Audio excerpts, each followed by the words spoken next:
Ya, halo kawan-kawan semua.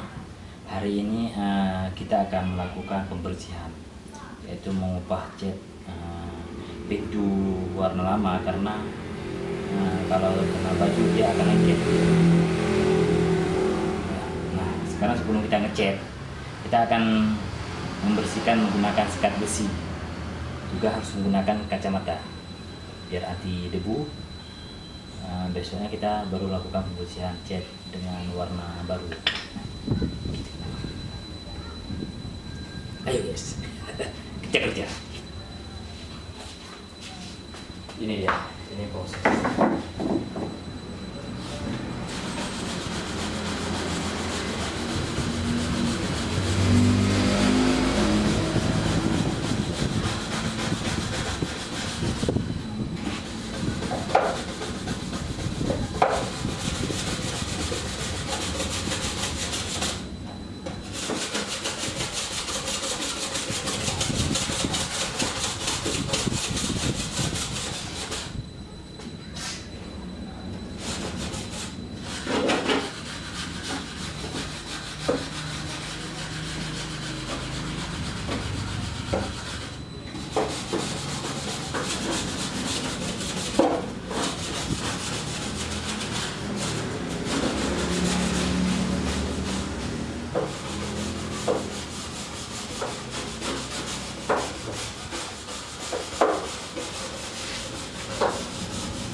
Debunya kita akan lihat langsung prosesnya biar kawan-kawan tahu bagaimana